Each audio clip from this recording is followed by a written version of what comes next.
بالله من الشيطان الرجيم بسم الله الرحمن الرحيم يا أيها الذين آمنوا لا تقربوا الصلاة وأنتم سكارى حتى تعلموا ما تقولون ولا جنوبا إلا عابري سبيل حتى تغتسلوا وإن كنتم مرضى أو على سفر أو جاء أحد منكم من الغائط أو لامستم النساء فلم تجدوا ماء فتيمموا صعيدا طيبا فامسحوا بوجوهكم وأيديكم إن الله كان عفوا غفورا ألم تر إلى الذين أوتوا نصيبا من الكتاب يشترون الضلالة ويريدون أن تضلوا السبيل والله أعلم بأعدائكم وكفى بالله وليا وكفى بالله نصيرا صدق الله العظيم۔ پچھلی آیات میں اللہ تعالیٰ نے ان لوگوں پر جو دل کی گہرائیوں سے ایمان نہیں لا رہے تھے اور صرف زبان سے اقرار تھا یا ایمان کے جو تقاضے تھے ان کو پورا کرنے میں وہ کمزوری دکھا رہے تھے اور دنیاوی فائدوں کے لیے وہ ایمان میں گویا ایمان یعنی وہ اعمال کر رہے تھے جو اللہ تعالیٰ کو مطلوب تھے یا اللہ تعالیٰ کے پسندیدہ تھے، تو ان کو تنبیہ کرتے ہوئے اللہ تعالیٰ نے فرمایا کہ بھئی آخر ان کو ہو کیا گیا ہے، یہ ایمان سچے دل سے کیوں نہیں لے آتے ہیں؟ اگر یہ ایمان لائیں گے تو ان کا کیا بگڑ جائے گا، کون سی مصیبت آ پڑے گی ان پر کہ اللہ تعالیٰ پر واقعی دل کی گہرائیوں سے ایمان لائے اور آخرت پر ان کا پختہ یقین ہو کہ اللہ تعالیٰ نے وہ دن مقرر کر رکھا ہے اور انسان آج کی زندگی میں جو بھی عمل کرے گا، اللہ تعالیٰ کے احکامات پر عمل کرتے ہوئے جو بھی عمل اللہ تعالیٰ کے حضور میں پیش کرے گا، وہ عمل چھوٹا ہو یا بڑا، بھرپور طریقے پر اس کا صلہ دیا جائے گا، اس کے کسی بھی کام کو ضائع نہیں کیا جائے گا، کسی بھی نیکی کو ضائع نہیں کیا جائے گا۔ اس بات کا ان کو یقین کیوں نہیں ہو جاتا ہے؟ اور جو کچھ اللہ تعالیٰ نے ان کو مال دیا ہے اس میں سے وہ حسب گنجائش خرچ کریں اللہ کے نام پر، اللہ کی رضا حاصل کرنے کے لیے، اس میں دکھاوا اور ریاکاری اور یہ اور وہ یعنی دنیاوی جو خواہشات ہیں ان میں سے کوئی چیز نہ ہو، صرف اللہ تعالیٰ کی خوشنودی، اللہ تعالیٰ کی رضا حاصل کرنے کا جذبہ ہو، وہ چاہے 1 روپیہ ہی خرچ کرے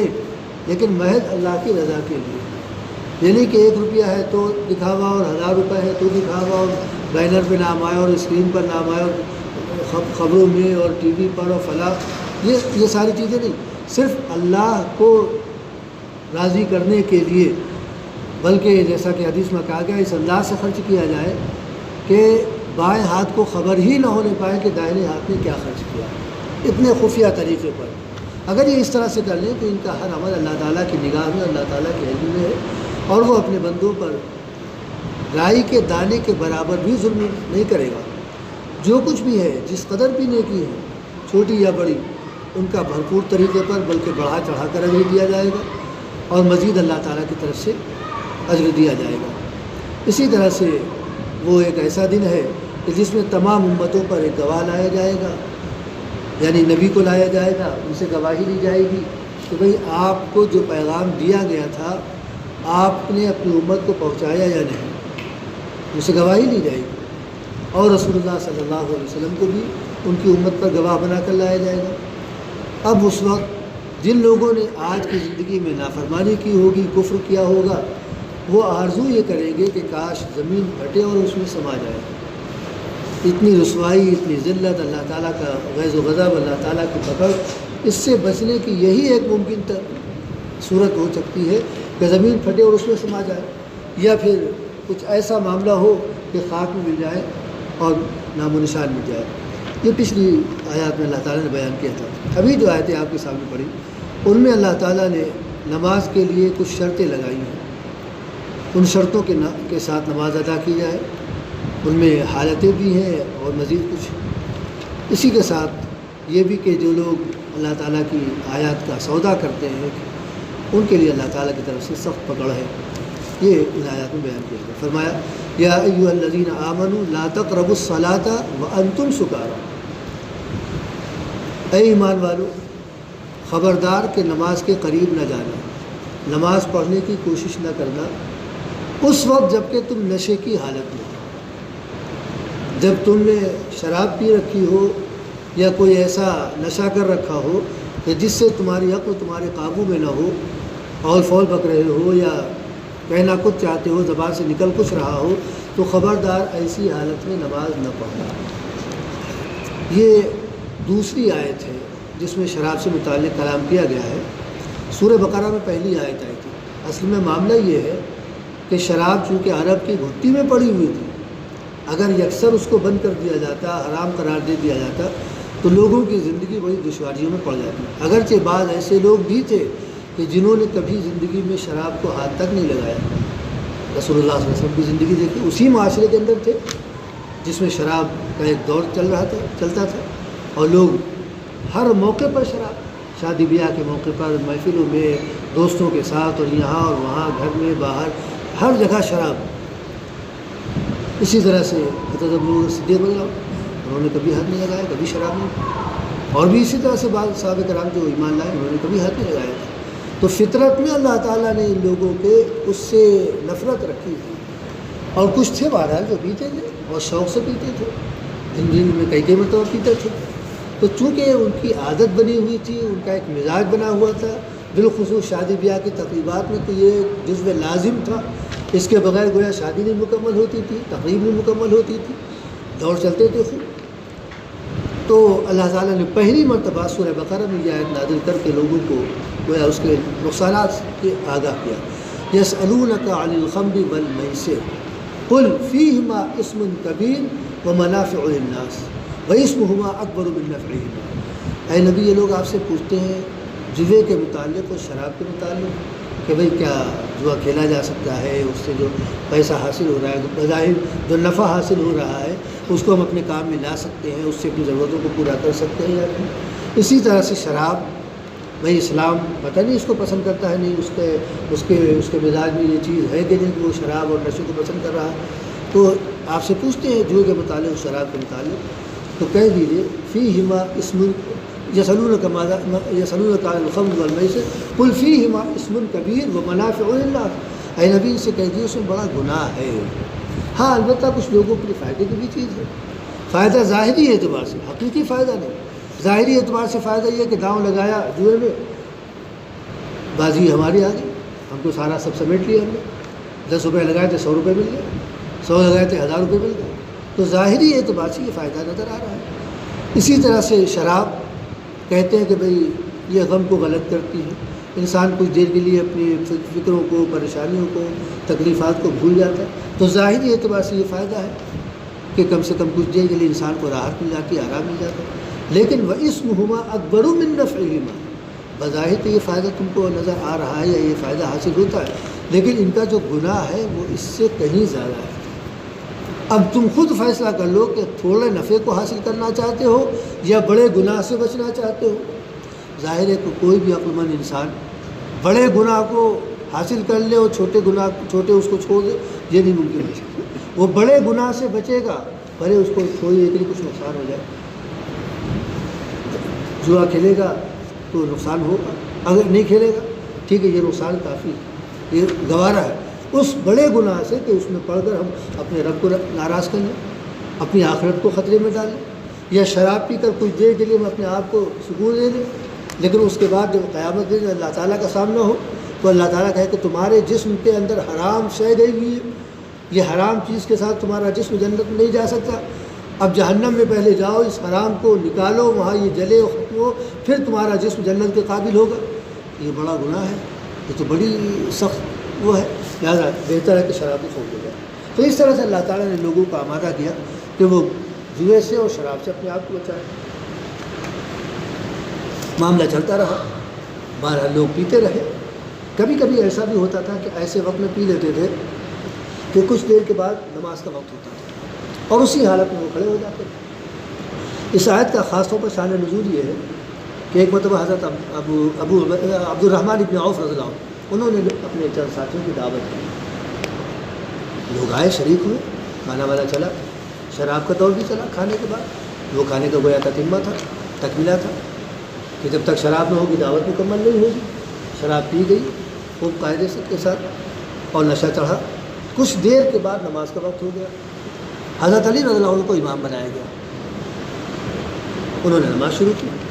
قل یا ایھا الکافرون، انہوں نے سورج شروع کی، اور چونکہ نشے میں تھے کچھ کا کچھ پڑھ گئے، آیتیں غلط پڑھ گئے، الفاظ بدل گئے۔ اب لوگوں کو تشویش ہوئی، بھئی قرآن غلط پڑھ لیا گیا، پتہ نہیں نماز ہوئی کہ نہیں ہوئی، اور قرآن کو تو نہیں غلط پڑھنا چاہیے، یہ اللہ تعالیٰ کا کلام ہے اور اس کو تو اس طرح سے ہونا چاہیے، اس طرح سب کے دلوں میں اپنے اپنے انداز سے خیال آتا ہے۔ یہ بات نبی کریم صلی اللہ علیہ وسلم کے پاس پہنچی۔ ظاہر ہے کہ آپ کے پاس کوئی حکم باقاعدہ طریقے پر نہیں آیا تھا اس طرح کا، آپ خاموش رہے، سن تو لیا آپ لیکن کچھ کہہ نہیں سکتے۔ اللہ تعالیٰ نے یہ آیت نازل کی، یا ایھا الذین آمنوا لا تقربوا الصلاۃ وانتم سکارى، جب تم نشے کی حالت میں ہو تو خبردار نماز پڑھنا چاہیے، حتیٰ تعلموا ما تقولون، جب تک تم کو خود اس کا علم نہ ہو جائے کہ تم اپنی زبان سے کیا کہہ رہے ہو۔ تم قرآن کی آیات پڑھ رہے ہو یا کوئی دوسری گفتگو تمہاری زبان پر آ گئی ہے، یا تمہارے بھی کے اشعار پڑھنے لگے، یا اور کسی طرح کا کوئی قصیدہ اور قصہ اور کہانی پڑھنے لگے، کیا پڑھنے لگے، جب تک تم کو اس بات کا علم نہ ہو جائے کہ یہ واقعی قرآن کے الفاظ ہیں، قرآن کی آیات ہیں جو ہماری زبان سے ادا ہو رہی ہے اور نماز میں یہی کچھ پڑھا جاتا ہے، جب تک تم کو اس کا علم نہ ہو جائے، اس کا شعور نہ ہو جائے، یعنی نشہ تمہارا ختم نہ ہو جائے، اس وقت تک نماز نہ پڑھنا۔ لا تقربوا الصلاۃ وانتم سکارى حتیٰ تعلموا ما تقولون، جب تک تم کو اس کا پورا علم نہ ہو جائے اس وقت تک نماز نہ پڑھنا۔ یہیں سے ہمارے فقہا نے یہ مسئلہ بھی نکال لیا کہ اگر کسی کو نیند آ رہی ہے، بہت زیادہ نیند کا غلبہ ہے، وہ نماز کے لیے کھڑا ہوتا ہے تو پڑھتا ہے، بھول جاتا ہے، کبھی ادھر سے پڑھنے لگتا ہے، کبھی ادھر سے پڑھنے لگتا ہے، کبھی آیات غلط ہو جاتی ہے، کبھی کچھ ہو جاتا ہے، تو نبی کریم صلی اللہ علیہ وسلم نے ایسے موقع پر فرمایا کہ جب تم میں سے کسی کو نیند آ رہی ہو اس وقت وہ نماز کے لیے نہ کھڑا ہو، نماز نہ پڑھے، وہ جائے فلیرقد، سو جائے، کچھ دیر سو لے، نیند کا اثر ختم ہو جائے، نیند کا غلبہ ختم ہو جائے، تب وہ نماز شروع کرے، ورنہ ہو سکتا ہے لعلہ یستغفر ربہ ویسب نفسہ او کما قال، ہو سکتا ہے کہ وہ استغفار کر رہا ہو، اللہ تعالیٰ سے اپنے گناہ کی معافی مانگنا چاہتا ہو، لیکن زبان پر اپنے لیے کوئی بری بات، کوئی بددعا وغیرہ آ جائے اور مقبولیت کی گھڑی ہو تو معلوم قبول کر لی گئی۔ لہذا نیند کا اگر غلبہ ہے تو اس وقت بھی نماز نہ پڑھی جائے، اس حدیث کی روشنی میں، اور فقہا نے اسی آیت سے اس کو لیا ہے۔ مہاراج یہ دوسرا موقع ہے جو شراب سے متعلق اللہ تعالیٰ نے پابندی لگائی کہ کم سے کم اتنا تو لحاظ کرو، ٹھیک ہے تم پی رہے ہو پیو، ابھی ایک دم سے روکا نہیں جائے گا، لیکن نمازوں کا خیال تمہیں رہنا چاہیے کہ اس انداز سے تم اپنی نمازوں کے اوقات میں کرو کہ شراب اس سے پہلے نہ پیو، تم کو پینا ہے نماز کے بعد پیو، یا اتنی دیر پہلے پی لو کہ اس کا اثر زائل ہو جائے، اور نماز کے لیے جب تم کھڑے ہو تو بالکل تر و تازہ ہو اور پورے ہوش و حواس کے عالم میں ہو، اتنی دیر پہلے تم کو اگر تم کو پینا ہی ہے تو پی لو۔ پھر تیسرا حکم آتا ہے سورہ مائدہ میں، یہ دوسرا حکم ہے تو حضرت علی رضی اللہ عنہ کی امامت کے سلسلے کے وقت آیا۔ تیسرا حکم آیا جس میں باقاعدہ طریقے پر حرام قرار دے دیا گیا، اس میں اللہ تعالیٰ نے فرمایا یا ایھا الذین آمنوا انما الخمر والمیسر والانصاب والازلام رجس من عمل الشیطان فاجتنبوہ لعلکم تفلحون، یا فہل انتم منتہون، اے ایمان والو دیکھو جوا ہے، شراب ہے، اسی طرح سے والازلام، اور یہ پھینک کر جو کسی چیز کا سودا ودا کیا جاتا ہے کہ جس چیز پر وہ رنگ چلا جاتا ہے وہ چیز ہماری ہوگی، ایسے ویسے سے کوئی مطلب نہیں، یہ سب شیطانی کام ہے، خبردار ان میں نہ پڑنا، یہ شیطانی کام ہے، رجس من عمل الشیطان فاجتنبوہ، ان سے بچو، لعلکم تفلحون، تاکہ تم کامیاب ہو سکو۔ انما یرید الشیطان ان یوقع بینکم العداوۃ والبغضاء فی الخمر والمیسر ویصدکم عن ذکر اللہ فہل انتم منتہون، شیطان تو یہ چاہتا ہے کہ جوئے اور شراب کے ذریعے سے تمہارے اندر روز و عناد اور دشمنی پیدا کر دے، کیا تم اس سے بچو گے یا نہیں بچو گے؟ جب یہ آیت سنی صحابہ کرام نے فوراً انہوں نے کہا انتہینا، ہم باز آ گئے، ہم رک گئے، اب ہم شراب نہیں پئیں۔ یہ آیت حرمت والی تھی، اس کے بعد پھر شراب ختم کر دی گئی، جس کے بعد جو کچھ بھی تھی اللہ کے رسول صلی اللہ علیہ وسلم کو معلوم بھی ہو گیا تھا، اندازہ ہو گیا تھا آپ کو آیات کے تسلسل سے کہ اب شراب کی حرمت بس آنے ہی والی ہے، چنانچہ آپ نے لوگوں سے کہہ دیا تھا کہ بھئی جن کے پاس شراب کا ذخیرہ ہے وہ جلدی لین دین کر کے جو کچھ بھی کرنا ہے کر لیں، ابھی اس کی حرمت نہیں آئی ہے، حرمت آ جائے گی تو پھر اس کی بیع و شرا سب حرام قرار دے دی جائے گی۔ لہٰذا جن لوگوں کو بیچنا تھا انہوں نے بیچ کے پیسے حاصل کر لیے، اور جن لوگوں کے اندر زیادہ وہ تھا کہ نہیں بھئی اگر گندی چیز ہے، خراب چیز ہے تو اس کو بیچا بھی نہیں جائے، اس کو ختم کر دیا جائے، تو انہوں نے ضائع کر دی۔ اور جب بعد میں حرمت یعنی یہ آیت نازل ہو گئی سورہ مائدہ کی، تو پھر لوگوں نے اپنے مٹکے اپنی یہ وہ جس میں بھی تھا وہ سب توڑ کے شراب بہانا شروع کر دیا۔ تو بہرحال یہاں پر اللہ تعالیٰ فرماتا ہے کہ لا تقربوا الصلاۃ وانتم سکارى حتى تعلموا ما تقولون، جب تم نشے کی حالت میں ہو، تمہیں کچھ ہوش نہ ہو کہ تم کہاں ہو، کس عالم میں ہو، کس کے سامنے کھڑے ہو، کیا پڑھنا ہے کیا کہنا ہے، جب تک تم کو اس بات کا ہوش نہ ہو جائے اس وقت تک تم نماز نہ شروع کرنا، نماز نہ پڑھنا۔ اسی طرح سے مزید اس کو اور دوسرے بھی مسائل اسی کے ضمن میں بیان کر دیے گئے، ولا جنوباً، اور جب تم جنابت کی حالت میں ہو، جب تمہارا غسل یعنی غسل تمہارا ختم ہو گیا ہو، تم کو غسل کی ضرورت ہو کہ بغیر اس کے طہارت نہیں ہو سکتی، محض وضو سے طہارت نہیں حاصل ہوگی۔ بعض ایسی چیزیں ہیں کہ جن میں غسل لازم آ جاتا ہے، اس کے بغیر طہارت نہیں حاصل ہو سکتی، پانی کا استعمال ضروری ہوتا ہے، اور طہارت بھی اس انداز سے کہ جسم کا کوئی حصہ سوکھا نہ رہنے پائے، بال برابر بھی اگر کوئی حصہ خشک رہ گیا تو طہارت حاصل نہیں ہوگی، اور اس طہارت پر جو بھی عبادت کی جائے گی وہ عبادت غیر مقبول ہوگی، وہ عبادت ہی نہیں، جب طہارت نہیں تو عبادت نہیں۔ لہٰذا پورے اہتمام کے ساتھ جس پر اس انداز سے پانی ڈالا جائے کہ اس کو رگڑ بھی دیا جائے قاعدے سے تاکہ کوئی حصہ سوکھا نہ رہنے پائے، خشک نہ رہنے پائے، اور اہتمام کے ساتھ غسل کیا جائے۔ ولا جنوباً، جنابت کی حالت ہو جہاں تم کو غسل کی ضرورت پیش آتی ہے، اور غسل کی ضرورت عموماً دو مواقع ہیں جہاں پیش آتی ہے، ایک جب زوجین میں تعلقات ہوتے ہیں، اور دوسرا کہ خود اللہ تعالیٰ کی طرف سے کبھی سونے کی حالت میں خواب دیکھ لیا، یہ ہو گیا تو احتلام ہو جاتا ہے، تو وہ کیفیت، تو ان دو مواقع پر عموماً وہ ہوتا ہے یعنی جنابت لاحق ہوتی ہے، یعنی غسل کی ضرورت پیش آتی ہے، باقی وضو سے کام چل جاتا ہے۔ اسی طرح سے حتیٰ تغتسلوا، ابھی ہم ایک ٹکڑا چھوڑ رہے ہیں، ولا جنوباً حتیٰ تغتسلوا، نہ جنابت کی حالت میں تم نماز پڑھنا، حتیٰ تغتسلوا، یہاں تک کہ تم غسل کر دو، اچھی طرح سے طہارت حاصل کرنا۔ شراب کے متعلق فرمایا کہ حتیٰ تعلموا ما تقولون، جب تم نشے کی حالت میں ہو تو نماز نہ پڑھنا جب تک تم پورے ہوش و حواس میں نہ آ جاؤ اور تم کو یہ نہ معلوم ہو کہ تم اپنی زبان سے کیا کہہ رہے ہو۔ اسی طرح سے دوسرا وہ موقع ہے کہ جب تم جنابت کی حالت میں ہو اس وقت بھی نماز نہ پڑھنا، حتیٰ تغتسلوا، جب تک تم غسل نہ کر لینا، غسل کرنے کے بعد جب طہارت تمہیں حاصل ہو جائے تب تم جو بھی نماز ہو، فجر ہو، ظہر ہو، عصر ہو، جو بھی ہو، تم اس وقت نماز پڑھو، الا عابری سبیل، اب یہ بیچ کا ٹکڑا ہے وہ جملہ معترضہ کہہ لیجیے یا ایک الگ سی تھی۔ ہاں البتہ تم سفر کی حالت میں ہو تو سفر کی حالت میں عموماً گھریلو سہولیات نہیں مل پاتی، گھر میں پانی ہے، ہم پانی اگر ٹھنڈک کا زمانہ ہے گرم بھی کر سکتے ہیں، گرمی کا زمانہ ہے بہرحال پانی موجود ہے، نہ سے غسل کر لیا، ٹھنڈا کا زمانہ ہے پانی گرم کر لیا غسل کر، لیکن سفر کی حالت میں اول تو یہ کہ پانی خاص طور سے عرب علاقے میں پانی میلوں دور کہیں ملتا تھا، آدمی کتنی دور جا کے پانی حاصل کر پاتا ہے، صحرا اور ریگستان اور پہاڑی علاقہ سب، وہاں پانی کہاں آسانی کے ساتھ ملنے والا۔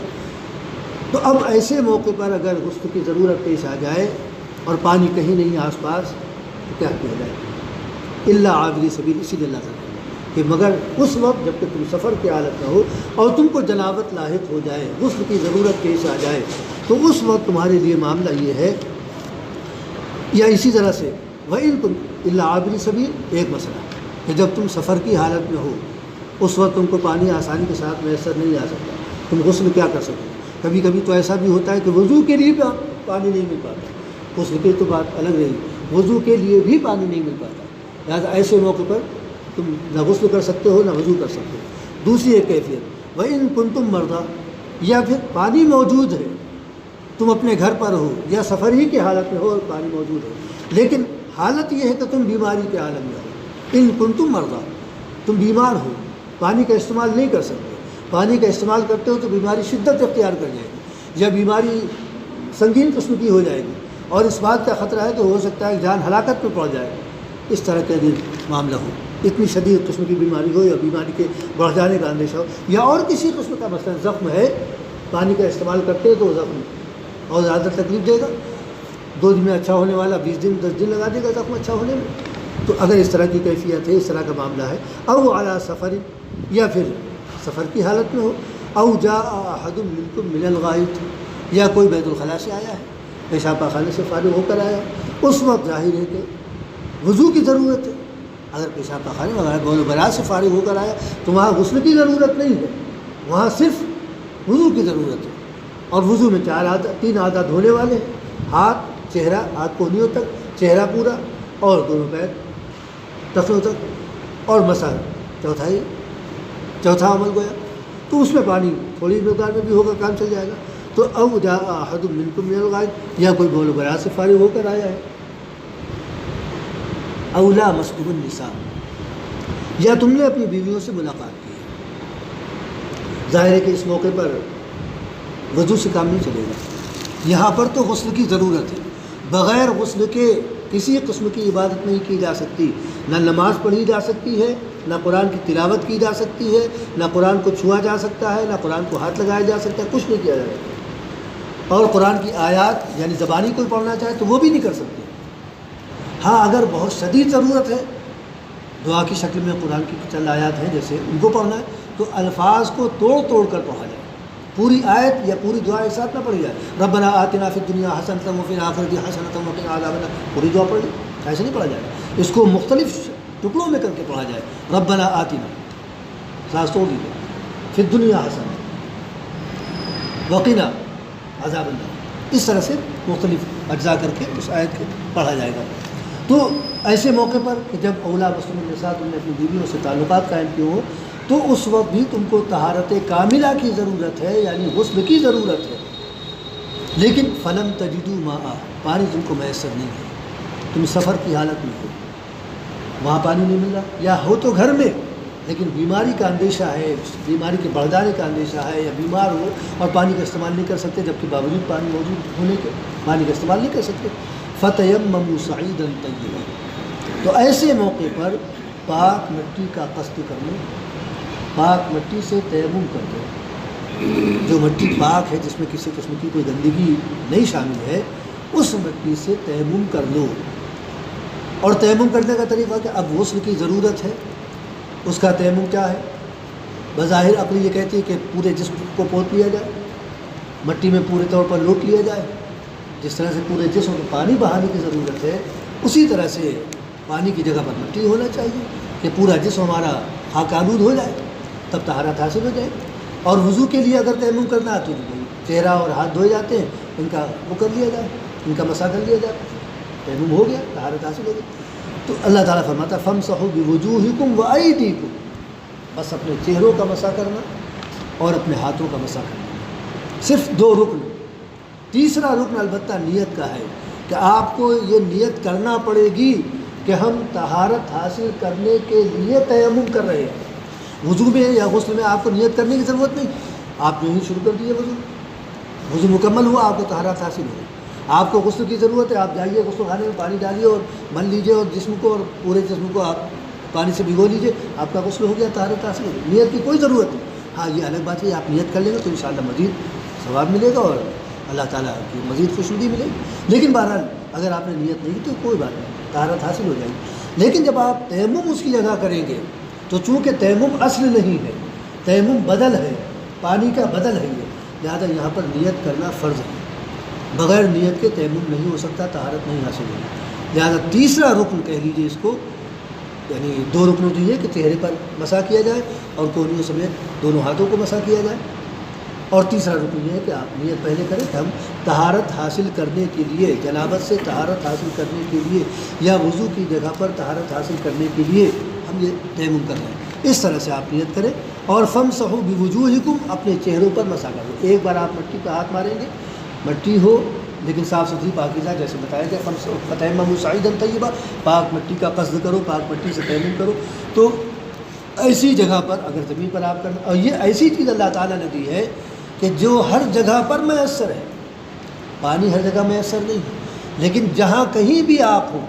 سفر میں ہو، حضر میں ہو، چھوٹا مکان ہو، بڑا مکان ہو، صحرا میں ہو، جنگل میں ہو، ریگستان میں ہو، سڑک پر ہو، کہیں پر بھی ہو، زمین کے کسی بھی حصے پر ہو،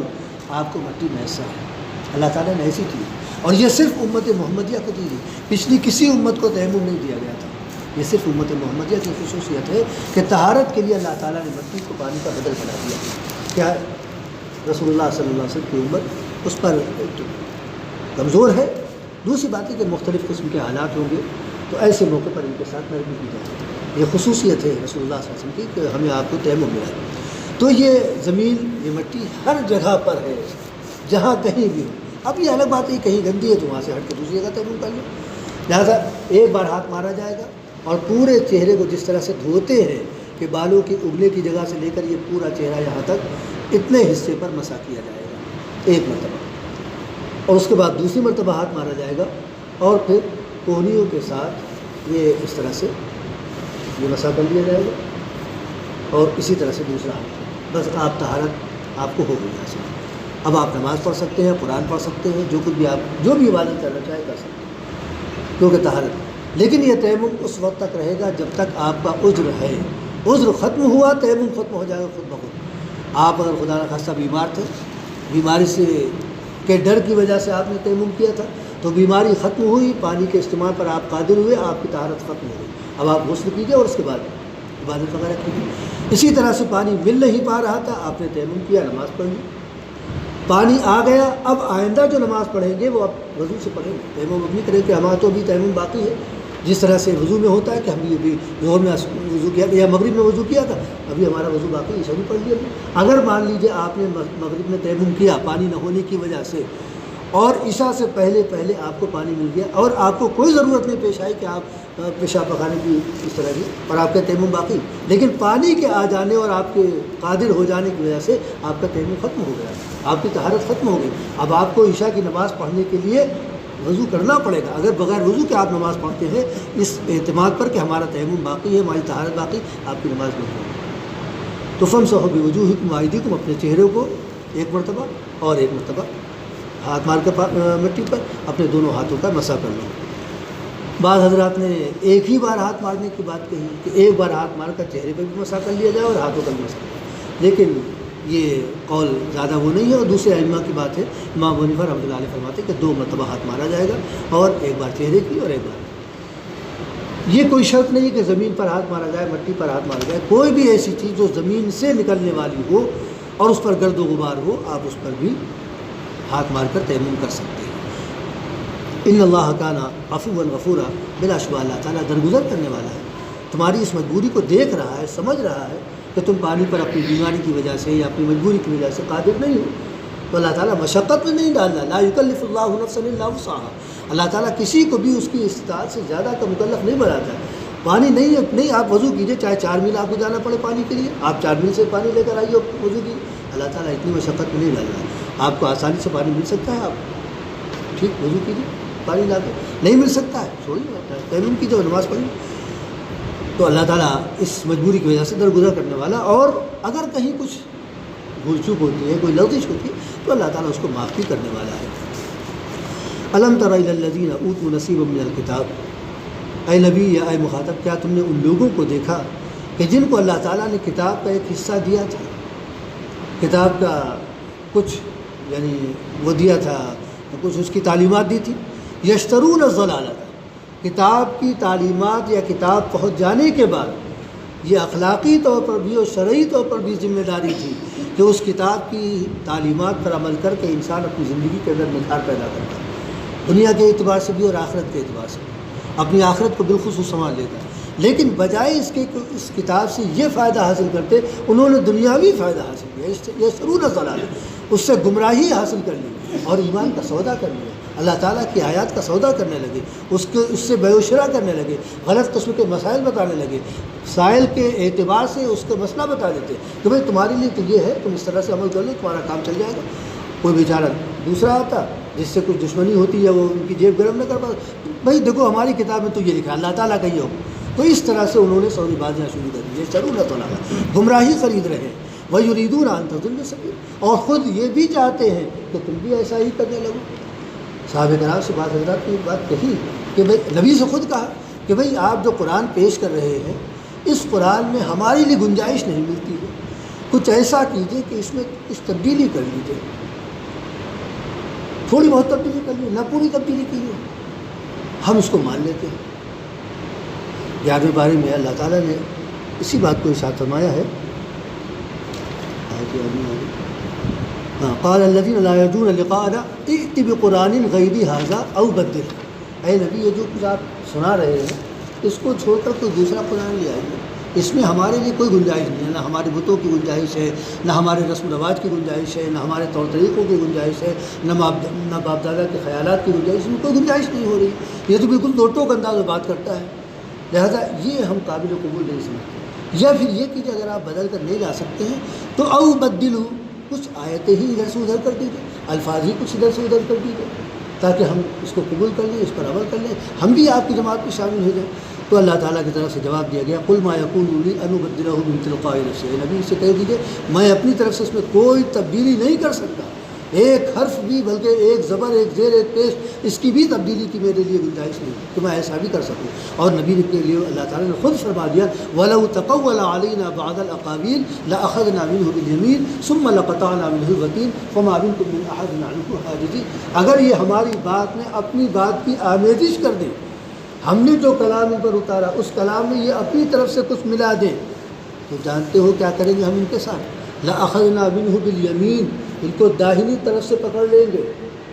ثُمَّ لَقَطَعْنَا مِنْهُ الْوَتِينَ، پھر ان کی شہرک کاٹ دیں گے، فَمَا مِنْكُم مِّنْ أَحَدٍ عَنْهُ حَاجِزِينَ، تم میں سے کوئی ان کو بچا نہیں سکے گا۔ اتنا سخت اللہ تعالیٰ کا لہجہ کہ ہمارا جس طرح سے ہم غیرت دار ہیں، ہمارا کلام بھی غیرت دار ہے، اس میں ہم کسی کی آمیزش گوارا نہیں کر سکتے، یہاں تک کہ اپنے نبی کی بھی بات کو اس میں شامل ہونا گوارا نہیں کر سکتے، تو کیسے ممکن ہو سکتا ہے؟ لیکن یہاں پر لوگوں سے، نبی سے کہا گیا اور صحابہ کرام سے بھی کہ بھائی کچھ اس طرح کا تم بھی کرنے لگو تاکہ معاملہ سب برابر ہو جائے اور یہ جو انتشاری کیفیت ہے یہ ختم ہو جائے۔ اسی کو اللہ تعالیٰ نے فرمایا کہ وَيُرِيدُونَ أَن تَضِلُّوا السَّبِيلَ، یہ چاہتے کہ تم بھی گمراہی کے راستے پر چل پڑو، تم بھی اسی طرح سے اللہ تعالیٰ کی آیات کا سودا کرنے لگو اور تم بھی خرید و فروخت کر کے اپنی دنیا کو کمانے کی فکر کرنے لگو۔ وَاللَّهُ أَعْلَمُ بِأَعْدَائِكُمْ، خبردار تمہارے دشمنوں کے بارے میں اللہ تعالیٰ خوب جانتا ہے، کون کس شکل میں ہے، کس انداز سے تمہارے پاس آ رہا ہے۔ تم سے بظاہر تو بڑی میٹھی میٹھی اور بہت چکنی چکنی باتیں کر رہا ہے اور بظاہر تم سے تمہارا بڑا ہمدرد و خیرخواہ نظر آتا ہے، لیکن اللہ تعالیٰ کو دلوں کا حال معلوم ہے، وہ جانتا ہے کہ یہ تمہارا دشمن ہے یا تمہارا واقعی دوست ہے، تمہارے ساتھ واقعی ہمدردی چاہتا ہے یا تم کو ہمدردی کی راہ پر لا کر وہ تمہارا بیڑا غرق کرنا چاہتا ہے۔ اللہ عالم بِأَعْدَائِكُمْ، اللہ تعالیٰ تمہارے دشمنوں کے بارے میں خوب جانتا ہے۔ وَكَفَىٰ بِاللَّهِ وَلِيًّا، اور اللہ تعالیٰ سازگار ہے، اللہ تعالیٰ مددگار ہے، تمہارا ولی ہے، اللہ تعالیٰ تمہارا رفیق ہے، اس کی رفاقت میں رہو گے تو نقصان نہیں اٹھاؤ گے۔ وَكَفَىٰ بِاللَّهِ نَصِيرًا، اور اللہ تعالیٰ مددگار بھی ہے، اللہ تعالیٰ تمہاری ہر موقع پر مدد کرنے والا، تمہاری دستگیری کرنے والا۔ تم اپنے آپ کو یہ نہ سمجھو کہ ہم کو بے سر و پا چھوڑ دیا گیا، یہ ہماری کوئی مدد نہیں اور ہمارے ساتھ کوئی معاملہ نہیں، تمہارے ساتھ اللہ تعالیٰ کی مدد ہر وقت شامل حال ہے۔ اب یہ الگ بات نہیں کہ کسی وقت مدد کا مشاہدہ کر لیتے ہو اور کسی وقت نہیں کر پاتے، لیکن اللہ تعالیٰ بادل تمہارا نگہبان ہے، تمہاری مدد کرنے والا اور تمہارا کارساز ہے۔ ان آیات میں اللہ تعالیٰ نے اپنے بندوں کو نماز سے متعلق تعلیمات دی کہ کن کن حالتوں میں تم نماز نہیں پڑھ سکتے ہو اور نماز پڑھنے کے لیے کیا کیا تم کو طریقے اختیار کرنا ہے، یعنی طہارت وغیرہ کے تعلق سے، اور پانی اگر استعمال نہ کر سکو تو اس وقت تمہارے لیے کیا صورت پیدا کی گئی وہ تم جان لو۔ اور اسی طرح سے قرآن کی آیات وغیرہ جو اللہ تعالیٰ کی طرف سے اتاری گئی ہیں ان میں کسی قسم کی کوئی خرد برد نہیں ہونی چاہیے، ان میں کسی قسم کی کمی اور ذاتی کا کوئی سمجھوتا نہیں کیا جا سکتا۔ جو آیت یا جو حکم جس انداز سے اتارا گیا اس کا اسی انداز سے تم سے حساب لیا جائے گا۔ لہٰذا ان تمام باتوں کو سامنے رکھ کر ہمیں اپنے مستقبل کو طے کرنا چاہیے۔ ہم جب قرآن والے ہیں تو قرآن والے بن کر بھی رہیں، اس کے تمام احکامات ہماری زندگیوں کے اندر آنے چاہیے، ہمارے نشیب و فراز سارے کے سارے قرآن کریم کی آیات اور اس کی تعلیمات کی روشنی میں طے ہونے چاہیے، ہمارے شب و روز قرآن کریم نے جو کچھ بیان کیا جس انداز سے، چاہے وہ ہمارا ذاتی معاملہ ہو، چاہے ہمارے گھریلو معاملہ ہو، مسجد کا معاملہ ہو، بازار کا معاملہ ہو، رشتہ داروں کا، قرب جوار کا، جو بھی معاملہ ہے، قرآن کریم کی آیات کی روشنی میں سارے مسائل ہمارے طے ہونے چاہیے۔ اگر ہم اس انداز سے اپنی زندگی کو اب سے ہی گزارنے کا عہد کر لیں اللہ تعالیٰ سے، تو اللہ تعالیٰ جس کو ہم یہ کہتے ہیں نا اپنی اردو زبان میں، صبح کا بھولا شام کو بھی آ جائے تو بھولا نہیں ہوتا، اللہ تعالیٰ ہماری آپ کی نیتوں کو دیکھنے والا ہے، اور جو کچھ بھی ہم نے ماضی میں کیا ہے انشاءاللہ وہ سب اللہ تعالیٰ کالعدم قرار دے دے گا، اور آئندہ جو کچھ ہم نے اللہ تعالیٰ سے عہد کیا اس کے مطابق پھر اللہ تعالیٰ فیصلے کرنے والا ہے۔ اللہ تبارک و تعالیٰ ہم تمام مسلمانوں کو اپنی ہدایات پر عمل کرنے کی توفیق